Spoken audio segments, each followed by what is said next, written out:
Hello students, welcome to our royal educare YouTube channel. আমি তোমাদের Sourav sir. আজ আমরা প্রশ্নবিচিত্রার একটি নতুন পেজ নিয়ে চলে এসেছি।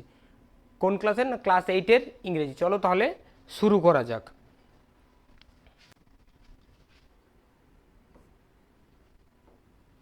দেখো, school number 8, Krishnanagar collegiate school. এখানে একটা সিন দেওয়া আছে। সিনটা আমাদের সবার পড়া, তবু আমি একবার পড়ে দিচ্ছি। দেখো, বলছে since you put me on your head like a hat to keep me safe. বলছে যেহেতু তুমি আমাকে মাথার উপর টুপির মতো, মাথাতে টুপির মতো পরেছিলে, কেন? না টু কিপ মি সেফ, আমাকে নিরাপদে রাখার জন্য।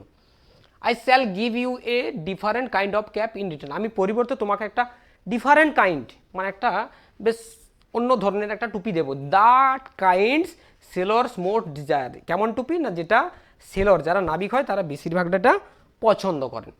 এ ক্যাপ ফুল অফ উইন্ড। ক্যাপটা কি না পুরো বাতাসে ভর্তি। But there is one warning. কিন্তু সেখানে একটা সতর্কতা আছে। কি না, no human hand will ever be able to take it off. কোনো মানে কেউ, কোনো মানুষ এটা খুলতে পারবে না।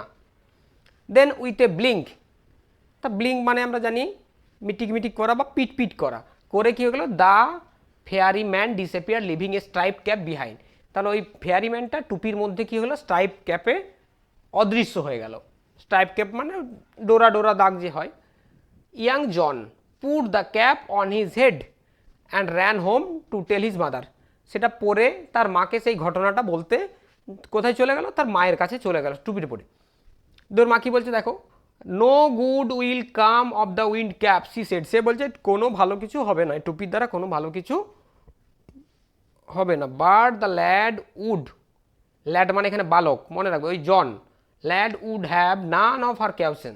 কিন্তু তার কোনো সতর্কতা সে গ্রাহ্য না করেই, মানে করলো না আর কি। অ্যাকচুয়ালি দ্য ভেরি নেক্সট, ঠিক পরের দিন, পুটিং অন সেলর্স ক্যাপ, সেই টুপিটা পরে, সেলর্স ক্যাপ পরে, he ran of to the sea, সমুদ্রের দিকে চলে গেল। On seeing a ship anchored near the শোর। সমুদ্রের তীরবর্তী অঞ্চলে কি দেখেছে? শোর মানে আমরা জানি কি সমুদ্রের তীরতীরকে বলা, সমুদ্রের তীর, যেটা আমরা সৈকত বলি বাংলায়। গিয়ে কি বলছে? দেখছি ওখানে একটা সমুদ্রের তীরে একটা শিপ অ্যাঙ্কর করা আছে। অ্যাঙ্কর মানে তীরবর্তী অঞ্চলে কোনো জাহাজ এসে যদি দাঁড়ায়, সেটাকে আমরা বাংলায় বলতে পারি নোঙর করা আছে। He requested the captain to take him along. সে ক্যাপ্টেন, জাহাজের যে ক্যাপ্টেন আছে তাকে রিকোয়েস্ট করছে তার সঙ্গে নিয়ে যাওয়ার জন্য। Thus began his first ever sea voyage. এভাবে তার প্রথম সমুদ্রযাত্রা শুরু হয়েছিল। তার বলতে কার? জনের। দেখো, তাহলে আমরা এটা পড়ে নিলাম। এরপর চলো এই কোশ্চেনগুলো আমরা করি। বলেছে choose the correct answer from the given alternative. এখানে যে মাল্টিপল চয়েসগুলো দেওয়া আছে, 4টে করে অপশন দেওয়া আছে, একটা উত্তর তোমাকে করতে হবে। তাহলে প্রথম থেকে শুরু করা যাক। The green fairy man gave John a cap along with one. যখন জনকে সে ফেয়ারি ম্যানটা ওকে ক্যাপটা দিয়েছিল, তার সঙ্গে একটা কন্ডিশন দিয়েছিল। কন্ডিশনটা কি সেটা আমাকে দেখতে হবে খুঁজে। না বলছে অ্যাডভাইস, অ্যাডভাইস মানে উপদেশ, সাজেশন মানে প্রস্তাব, রিকোয়েস্ট মানে অনুরোধ, আর কি দেওয়া আছে? ওয়ার্নিং মানে সতর্কতা। দেখো, প্রথমেই বলে দিয়েছিল যে there was one warning, there was one warning. তাহলে আমরা বলতে পারি কি? Gave one warning. তাহলে option D is the correct answer. Option D, option D is the correct answer.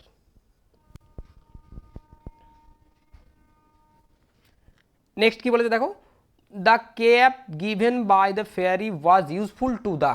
এই যে টুপিটা দিয়েছিল, এটা কাদের ভালোর জন্য? ইউজফুল মানে কাদের জন্য খুব উপকারী? না ফার্মার, কৃষকদের জন্য, সেলর্স, নাবিকদের জন্য, স্টুডেন্টস, ছাত্রছাত্রীদের জন্য, স্পোর্টসম্যান মানে খেলোয়াড়দের জন্য। তাহলে এখানে তো আমরা দেখলাম কি, এই যেটা সেলররা পছন্দ করে, দ্য মোস্ট ডিজায়ার। তাহলে আমরা কি উত্তর হবে আমার? না option B is the correct answer. Option B, sailors. তারপর দেখো বলছে জন র্যান হোম। জন দৌড়ে বাড়ি গেল after returning the cap of the fairy. ফেয়ারিকে টুপিটা যখন দিয়েছে তাকে ফেরত দিয়েছিল কি না, সে কথা তো আমরা পাইনি। কি বলেছে নেক্সট? লিভিং দ্য ক্যাপ দেয়ার, সেখানে টুপিটা ছেড়ে দিয়েছিল। Putting the cap into his bag, তার ব্যাগের মধ্যে টুপিটা রেখে দিয়েছিল কি না।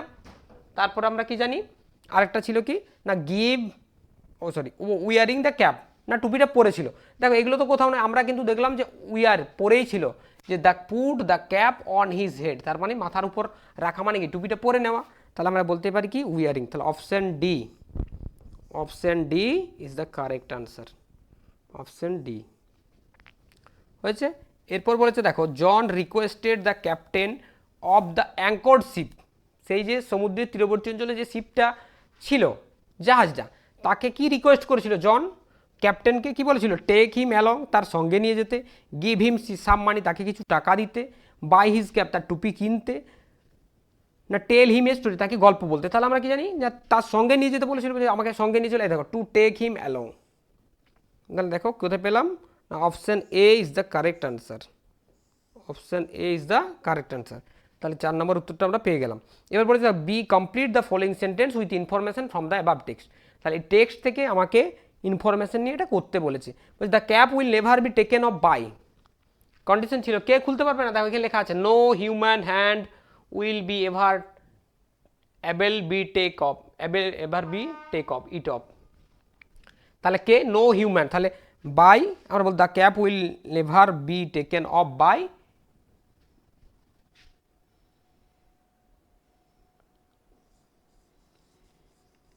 Any human being, human being, হাত তো করে না, মানে অ্যাকচুয়ালি আমরা কি, আমরাই আমাদেরই হাত, আমরা হাত দিয়ে কাজ করি, তাহলে নো বা এনি হিউম্যান বিং, বা এনি হিউম্যান বিং সেটা খুলতে পারবে না। John's mother said, John mother বলেছিল, কি বলেছিল, দেখো এখানে বলা আছে no good will come of the wind cap she said, আমরা জানি এটা কিসে আছে বলো তো, এটা দেখো ডাইরেক্ট স্পিচে আছে, তার মানে এটা একদম পুরোপুরি এরকম লিখে দিলে উত্তরটা একটু ভুল হয়ে যাবে। তাহলে আমাকে কী করতে হবে, যেহেতু দ্যাট দেওয়া আছে ইনডাইরেক্ট স্পিচে করতে হবে। তাহলে আমরা জানি ইনডাইরেক্ট স্পিচ হলে কী করতে হয়, একটু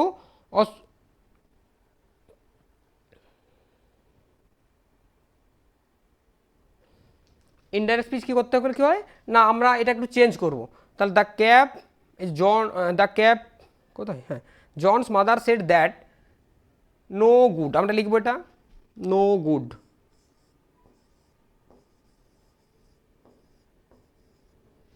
নো গুড উইলটা কী হয়ে যাবে, উড হবে।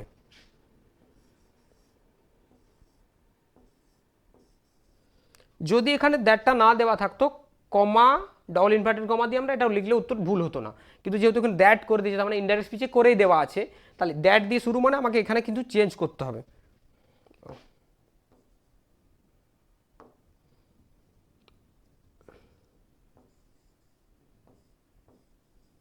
তাহলে নো গুড উড, এরপর কি বলছে, come of the wind cap লিখে দেবো।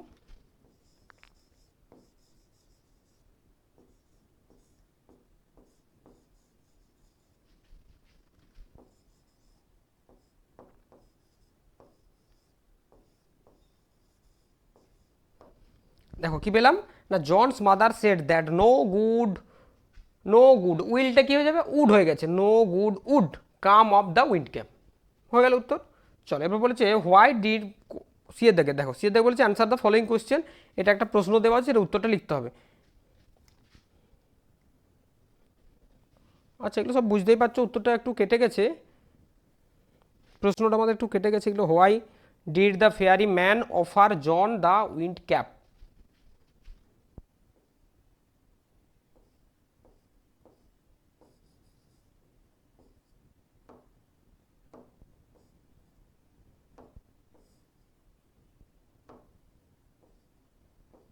এটা পি এ,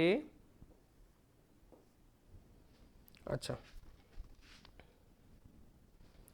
তো আমরা অ্যান্সারটা এখান থেকে লিখি,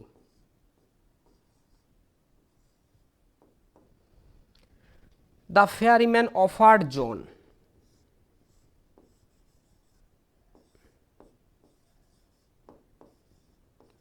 ফেয়ারিম্যান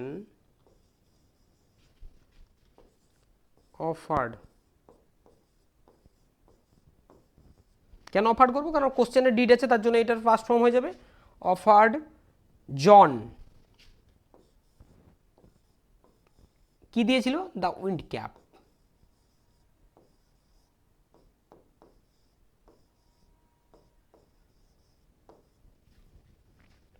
কেন দিয়েছিল না, বিকজ, এরপর আমরা দিয়ে দেবো একটা বিকজ,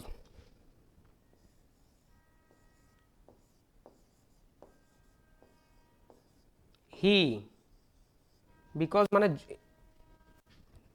হি সেভ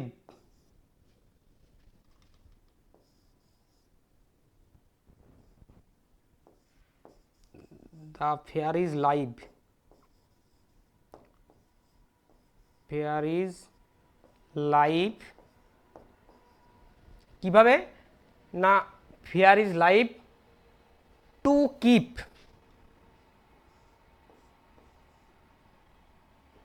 বা আমরা এখানে বাই কিপিং লিখে দেবো একটু, বাই কিপিং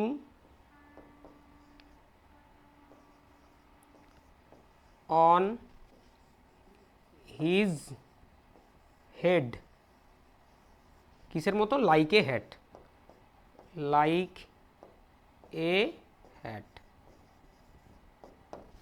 দেখো কি পেলাম না, the ফেয়ারিম্যান offered John the wind cap because he saved the fairy's life, জীবনটা বাঁচিয়েছিল, by keeping on his head, by keeping on মানে মাথার উপর রেখে, লাইক এ হ্যাট টুপির মতো রেখে, তাহলে এটা পেয়ে গেলাম উত্তর। চলো দেখো এখানে একটা আনসিন দিয়ে দিয়েছে, তোমাদের আনসিন দিয়ে দিয়েছে, কি আনসিনটা দিয়ে দিয়েছে, এটা আমি একটু পড়ে দিচ্ছি। তবু তোমরা অনেকেই জানো, আর্যভট্টের কথা শুনেছো, একজন গ্রেট ম্যাথামেটিশিয়ান ছিলেন তিনি। বলছে Aryabhata was a great mathematician and astronomer. Aryabhata কে ছিলেন একজন গণিতজ্ঞ, অ্যান্ড অ্যাস্ট্রোনোমার মানে জ্যোতির্বিজ্ঞানী। Who lived during the Gupta period, যে আমরা ইতিহাসে পড়েছি গুপ্ত পিরিয়ডের কথা, তাহলে গুপ্ত পিরিয়ডে তিনি একজন বিখ্যাত ম্যাথামেটিশিয়ান অ্যান্ড অ্যাস্ট্রোনোমার ছিলেন। অ্যাট দ্য এজ অফ 23, তার যখন মাত্র 23 বছর বয়স, না হি রোট হি স্মল বাট ফেমাস ওয়ার্ক, ছোট কিন্তু বিখ্যাত ওয়ার্ক অন অ্যাস্ট্রোনমি, অ্যাস্ট্রোনমির উপর একটা বিখ্যাত লিখেছিল, সেটার নাম ছিল কি, দ্য আর্যভট্ট। এই যে আর্যভট্ট বইটা, এটার উপর এটা লিখেছিলেন 23 বছর বয়সে, ছোট গল্পটা কিন্তু একটা বিখ্যাত, এটা কিন্তু খুব বিখ্যাত বই। He organised and combined the existing knowledge of astronomy and mathematics in it, এটার মধ্যে সমস্ত কিছু মানে মিলিয়ে এমনভাবে উপস্থাপন করেছিল যে যার মধ্যে অ্যাস্ট্রোনমির যে জ্ঞান আর কি ম্যাথমেটিক্সের যেসব তার চিন্তা ভাবনা বা ম্যাথমেটিক্সের সম্বন্ধে সমস্ত এই বইয়েতে লেখা লেখা ছিল। Aryabhata was the first astronomer to mention that the day and night are caused by the rotation of the earth on its axis. আর্যভট্টই হচ্ছে প্রথম, তিনি কি বলেছিলেন যে পৃথিবী নিজের অক্ষের চারিদিকে ঘুরছে বলেই দিন রাত্রিটা হচ্ছে, যে বলেছে mention that the day and night are caused, কী কারণ হচ্ছে না, বাই দ্য রোটেশন, রোটেশন মানে ঘূর্ণন, কার না, অফ দ্য আর্থ, আর এক্সিস মানে নিজের দণ্ড বা নিজের অক্ষের চারিদিকে ঘোরার জন্যই দিনরাত্রি হচ্ছে, এটা তিনি প্রথম প্রমাণ করেছিলেন বা বলেছিলেন। He started that the moon and other planets shine because of the reflection of sunlight, তিনি আরও বলেছিলেন যে চাঁদ এবং অন্যান্য যে গ্রহগুলো আছে সেগুলো কিন্তু কি সূর্যের আলোতে আলোকিত হচ্ছে, যে reflection, and the eclipse are caused by the shadow cast by the sun and the moon. এই যে এক্লিপস মানে এক্লিপস কথাটা মানে হচ্ছে কি গ্রহণ, এক্লিপস কথাটা মানে আমরা দেখবে জানি সূর্যগ্রহণ চন্দ্রগ্রহণ হয়, তাহলে সোলার এক্লিপস লুনার এক্লিপস বলে, তাহলে যে চন্দ্রগ্রহণ আর সূর্যগ্রহণ হচ্ছে, তাহলে কি এই কার কারণ কি না, শ্যাডো কাস্ট, যেটার পর একটা ছায়া পড়ছে, by the sun and moon, সূর্যের এবং চাঁদের, by the sun and the moon, সূর্য এবং চাঁদের জন্য একটা ছায়া পড়ছে, সেই কারণে এই গ্রহণগুলো হয়। তাহলে এটা বুঝতে পেরেছো, গল্প ছোট দেওয়া আছে, এগুলো জানা গল্প আমাদের, আমি যে ওয়ার্ড মিনিংগুলো বললাম একটু ভালো করে আরেকবার শুনে নিবে, আর দরকার হলে খাতা একটু লিখে নেবে নতুন নতুন শব্দ যেগুলো পেলে। দেখো এরপর বলেছে write T for true and F for false against the statement in the given box in the right hand side, এই যে বক্সে আছে ট্রু ফলস করতে হবে। দেখো এখানে আমাদের সাপোর্টিং স্টেটমেন্ট বলেনি, সাপোর্টিং স্টেটমেন্ট যদি না বলে লেখার দরকার নেই, সাপোর্টিং স্টেটমেন্ট বললে তোমাকে কিন্তু সাপোর্টিং স্টেটমেন্ট দিতে হবে। বলেছে Aryabhata was a famous mathematician, একজন বিখ্যাত গণিতজ্ঞ ছিলেন, আমরা প্রথম লাইনে পেয়েছি Aryabhata was a great mathematician, তাহলে এটা ফলস হবে না, তাহলে আমাদের কী হবে, এটা ট্রু হবে।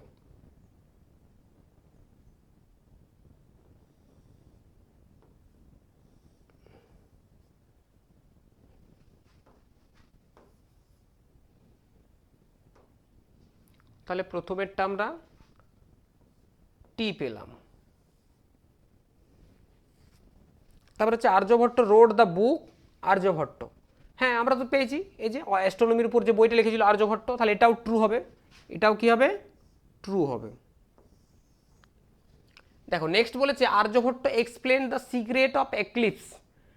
যে এক্লিপসের যে গোপনীয়তা মানে এক্লিপসের যে কারণ সেটা কিন্তু আর্যভট্ট ব্যাখ্যা করেছিলেন। একদম আমরা যে পেলাম যে caused by the shadow cast by sun and moon, তাহলে এটাও আমরা বলতে পারি কি ট্রু, এটাও আমাদের কি হবে, ট্রু। দেখো শেষেরটা কি বলেছে, Aryabhata was a great astronomer of Mughal period, মানে মুঘল যুগের একজন বিখ্যাত অ্যাস্ট্রোনোমার ছিলেন, জ্যোতির্বিজ্ঞানী। কিন্তু না, আমরা প্রথমেই পড়লাম দেখো গুপ্ত পিরিয়ড, তাহলে এটা কি হয়ে যাবে, এটা ফলস হয়ে যাবে। তাহলে কি পেলাম না, প্রথমেরটা ট্রু, তারপরে কোশ্চেন নাম্বার 2 এটাও ট্রু হয়েছে, 3টাও ট্রু হয়েছে, 4 নম্বরটা ফলস। এবার দেখো দুটো কোশ্চেন দেওয়া আছে, অ্যান্সার দ্য ফলোয়িং কোশ্চেন্স। দেখো তাহলে কি বলেছে, what was Aryabhata's contribution to the field of astronomy. তাহলে অ্যাস্ট্রোনমির যে ফিল্ড, সেই ফিল্ডে তার কি ইয়ে ছিল, তোমার অবদান ছিল, সেটা আমাকে লিখতে বলেছে। তাহলে আমরা জানি কি, দেখো ফার্স্ট অ্যাস্ট্রোনোমার, এই প্রথম অ্যাস্ট্রোনোমার যে to mention that the day and night caused by the rotation of earth on its axis, এটাই আমাদের বিখ্যাত একটা প্রমাণ দিয়েছিলেন তিনি। তাহলে আমরা লিখব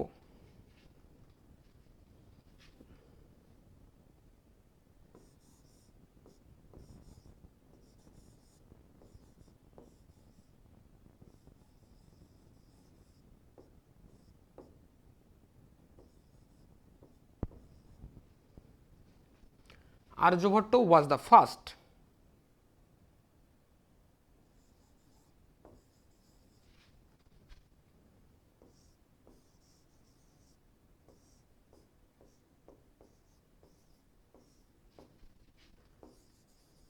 astronomer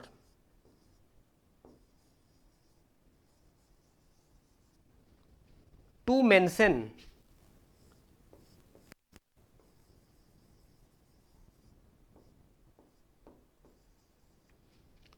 that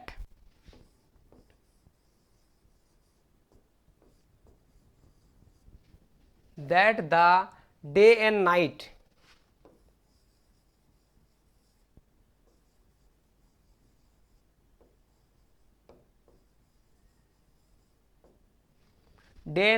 কি বলছে, day and night are caused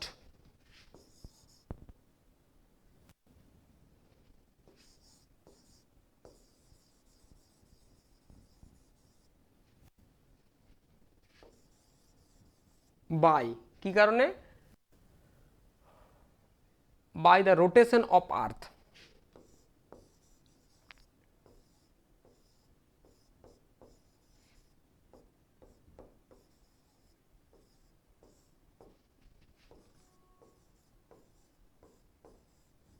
কি, on its axis, on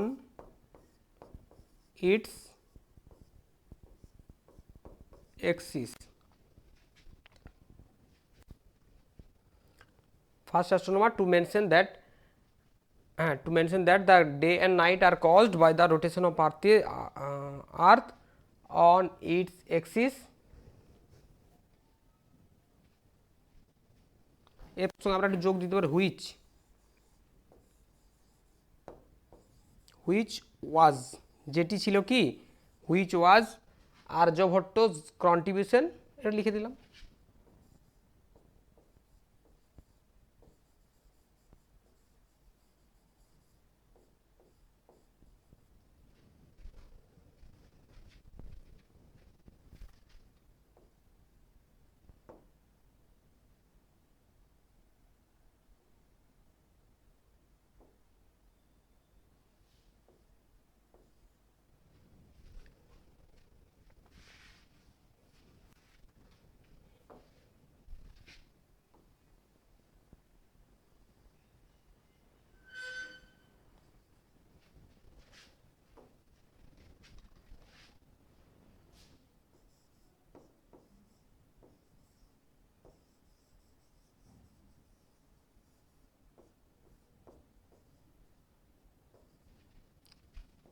contribution.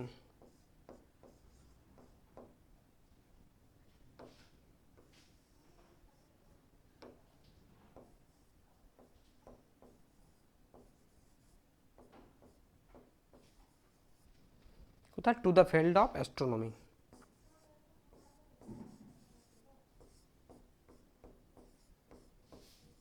Field of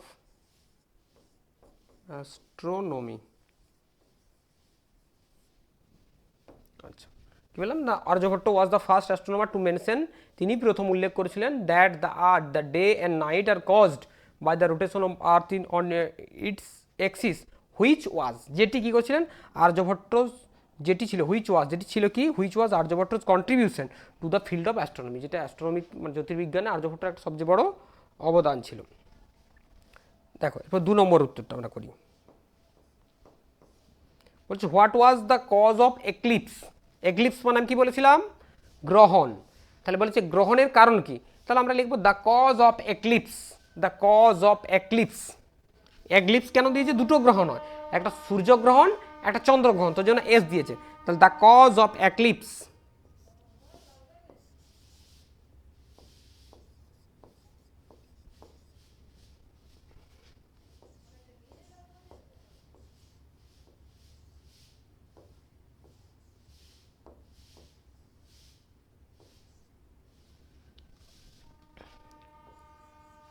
eclipse, এই যে উত্তর। আর আর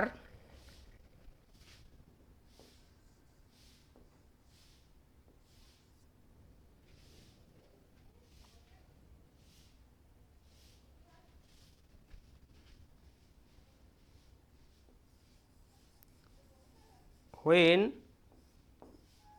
the shadow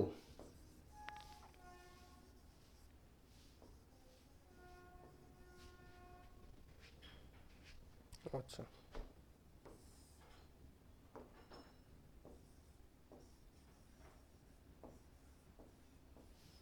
shadows cast by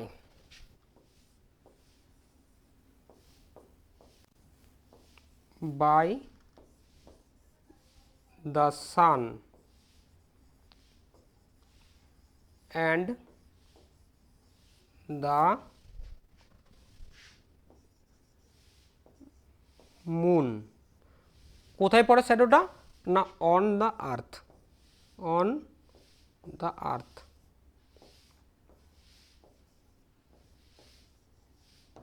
দেখো the cause of eclipse are when the shadows cast by, when the shadow cast by the sun and the moon on the earth, মানে পৃথিবীর উপর যখন চাঁদের এবং সূর্যের ছায়া পড়ে তখন কী হয়? অ্যাক্লিপস হয়। তখনই কী হয়? অ্যাক্লিপস মানে গ্রহণ।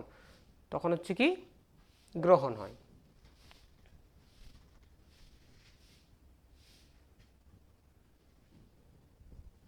আর এটা কি লিখতে হবে? আরেকটা সঙ্গে লিখে দাও, and the reflection of Sunlight. আচ্ছা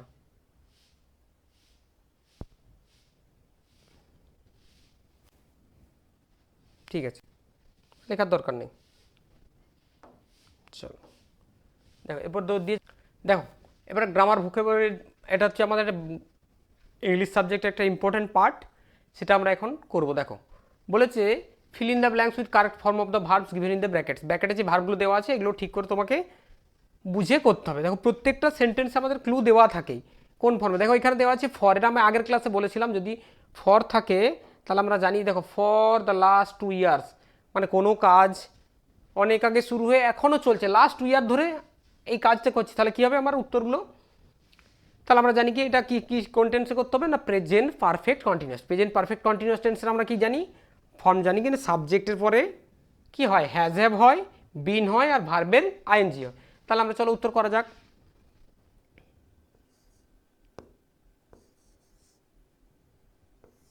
3-1, তাহলে জানি হি আছে, তাহলে হি এর পর আমরা জানি হ্যাজ হয়, he has been working,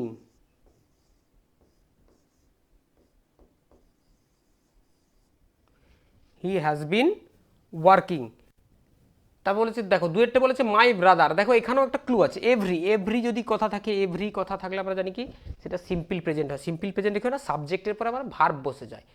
verb হলে কি, এবার সাবজেক্ট যদি থার্ড পার্সন হয় তখন ভার্বের সাথে আমরা এস বাই এস করে দিই।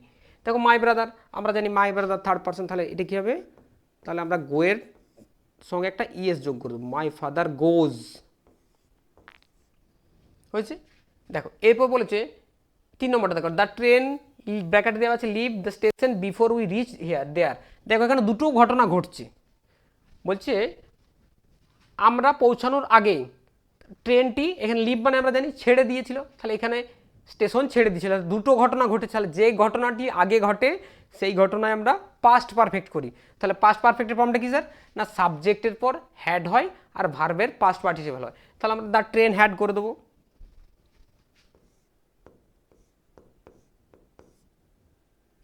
তাহলে হ্যাড, হ্যাড হয়ে গেল, আর লিভের third past form participle form হচ্ছে লেফট, হ্যাড লেফট। দেখো 4 নম্বর কি বলেছে, 4 নম্বর বলেছে his handwriting is legible, his handwriting is legible. আমরা জানি কি লেজিবল মানে যেটা পড়ার যোগ্য, তার হাতে লেখাটা আমরা পড়তে পারছি মানে পড়ার যোগ্য। তাহলে লেজিবল কি বলছে, using rewrite the sentence using antonym মানে বিপরীত শব্দ। তাহলে আমরা জানি এরকম কিছু শব্দ থাকলে আমরা সাফিক্স প্রিফিক্স করে অনেক সময় কি করি, বিপরীত করে দিই। তাহলে চলো লেজিবল আছে, তাহলে একটা ইল যোগ করে দেবো,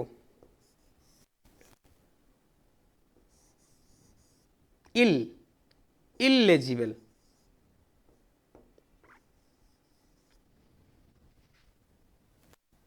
আচ্ছা রিরাইট দ্য সেন্টেন্স বলেছে, তাহলে সেন্টেন্সটা আমাকে পুরো লিখতে হবে। চলো তাহলে আমরা সেন্টেন্সটা লিখবো পুরো। তাহলে he is hand writing,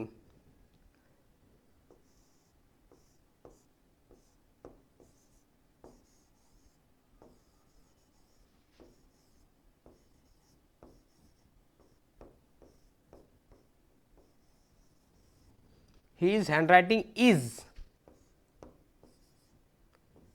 illegible,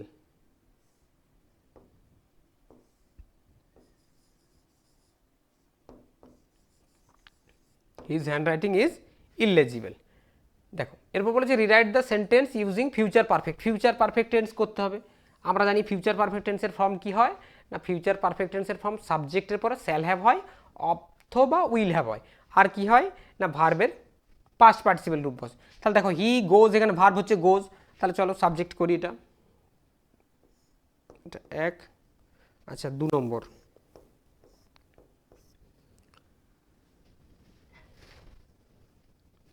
তাহলে হি উইল হ্যাভ,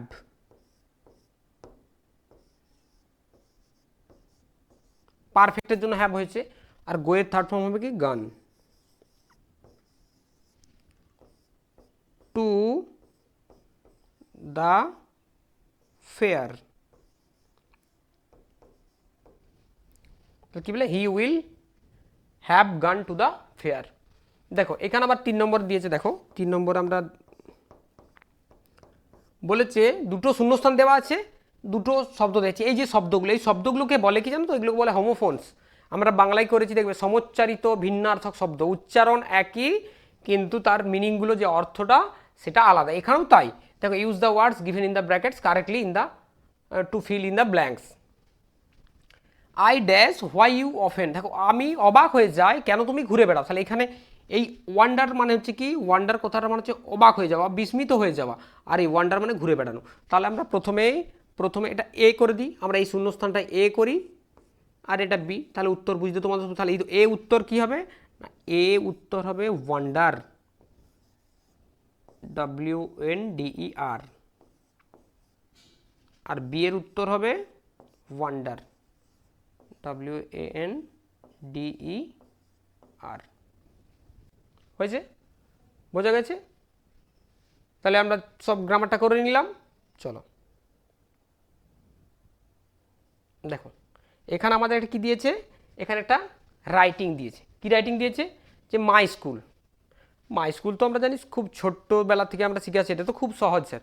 কিন্তু দেখো আমরা যেরকমভাবে লিখে এসেছি এই লেখাটা কিন্তু একটু অন্যরকম। আমরা লিখি যে আমাদের স্কুলে এতগুলো রুম আছে, আমাদের এতজন টিচার আছে, এই না স্কুলের বর্ণনা দিই, কিন্তু এখানে একটু অন্যরকম দিয়েছি। আমরা কি এখন আমরা বড় হয়েছি, এখন একটু আমরা আরও ভালোভাবে লিখবো। যদি কারো মনে হয় যে আমি একটু বড় করব, পরে সেগুলো যোগ করে দিতে পারো, আরও এক্সট্রা কিছু যোগ করে দিতে পারো, কিন্তু শুরুটা আমাকে কীভাবে করেছি দেখো। বলছে my school is a place of learning, discipline and inspiration. তাহলে আমাদের স্কুলটা কিসের জায়গা? শিক্ষা, ডিসিপ্লিন এবং ইন্সপিরেশন। তাহলে ডিসিপ্লিন মানে কি আমরা জানি নিয়ম শৃঙ্খলা, যেখানে আমরা অনেক কিছু নিয়ম কানুন শিখে যাই। ইন্সপিরেশন যেগুলো আমরা অনুপ্রেরণা পাই। তাহলে স্কুলটা হচ্ছে কি একটা শিক্ষা, নিয়ম শৃঙ্খলা এবং অনুপ্রেরণা শেখার জায়গা। It is one of the most respected school in our area. মানে আমাদের এরিয়াতে একটা সব থেকে হচ্ছে আমরা বলবো কি রেসপেক্টেড মানে কি একদম নাম করা, খুব ভালো মানের একটা স্কুল আমাদের স্কুলটা আমাদের এরিয়ার মধ্যে। The school building is large and well maintained. School বিল্ডিংগুলো কি খুব বড় এবং ওয়েল মেনটেন মানে কি মানে খুব সুন্দর করে এগুলোকে সাজানো গোছানো, খুব সুন্দরভাবে রং টং করা আছে। With spacious classroom. স্পেসিয়াস কথা মানে অনেকগুলো যেখানে জায়গা, স্পেস মানে অনেকটা প্লেস, তাহলে স্পেসিয়াস ক্লাসরুম, ক্লাসরুমগুলো বড়। এ লাইব্রেরি, সেখানে লাইব্রেরি আছে। এ সায়েন্স ল্যাবরেটরি, সেখানে একটা সায়েন্সের ল্যাবরেটরি আছে। ল্যাবরেটরি কোথায় মানে হচ্ছে গবেষণাগার। অ্যান্ড এ কম্পিউটার রুম, তার সঙ্গে কী আছে একটা কম্পিউটার রুমও আছে। Our teachers are highly qualified. আমাদের যে শিক্ষকরা আছেন, শিক্ষক শিক্ষিকারা আছেন, তারা হাইলি কোয়ালিফাইড মানে খুবই উচ্চ শিক্ষিত। কেয়ারিং, তারা কি করেন প্রত্যেক ছাত্রের প্রতি যত্ন নেন। And always ready to help us, এবং সবসময় আমাদেরকে সাহায্য করার জন্য তারা প্রস্তুত থাকেন। Morning assembly is held every, প্রত্যেক দিন ধরো আমরা প্রতিদিন স্কুলে যে আগে কী করি, প্রথমে স্কুলের কাজ আমাদের প্রার্থনা করা, তাহলে প্রতিদিন এটা হয়। Which teaches us unity and moral values, যেখানে আমাদেরকে কী শেখানো হয় ইউনিটি, ইউনিটি মানে একতা এবং নৈতিক মূল্য, আমাদের যে নৈতিক মূল্য সেগুলো শেখানো হয়। Various cultural programs and sports competition are organise throughout the year. এখানে কি বলছে সারা বছর ধরে নানা রকম কালচারাল সাংস্কৃতিক যে অনুষ্ঠান এবং স্পোর্টস কম্পিটিশন এখানে সারা বছর ধরে হয়। My school not only focus on academic excellence, আমাদের স্কুলে যে শুধুমাত্র পড়াশুনোই হয় এমনটা নয়, বাট অলসো আরও কী হয় না encourage creativity and character building. এখানে কি করা হয় ক্রিয়েটিভিটি মানে নতুনত্ব, কেউ যদি নতুন কিছু সৃষ্টি করতে যায় তাকে এনকারেজ করা হয়। আর কি করা হয় ক্যারেক্টার বিল্ডিং, আমাদের এখানে চরিত্র গঠন করা হয়। আমরা জানি স্কুলে গেলে কি হয় আমরা সব অনেক কিছু শিখি, আমাদের আমরা কী করতে হবে কী না করতে হবে সেগুলো আমরা অনেক কিছু শিখে যাই। I feel proud to be a student of my school. আমি কি করি, আমি এরকম একটা ছাত্রের এরকম একটা স্কুলের ছাত্র হতে পেরে নিজেকে কি করি আমি গর্বিত মনে করি। যেমন আমরা বলি আমি একজন ভারতীয় হতে পেরে খুব গর্বিত, তেমনি I feel proud to be a student of my school, আমার স্কুলের একজন ছাত্র হতে পেরে আমি নিজেকে খুব গর্বিত মনে করি।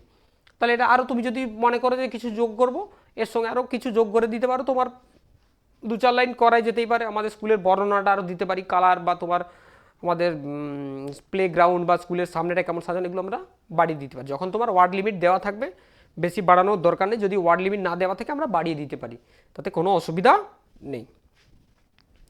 দেখো তাহলে all the students thank you, তোমাদের ক্লাসটা কেমন লাগছে জানাবে। প্রতিদিন এইরকম ক্লাস ভিডিও তোমরা পেতে থাকবে, আমরা আরও পরের ক্লাস নিয়ে আসছি। ততক্ষণের জন্য সবাই ভালো থেকো।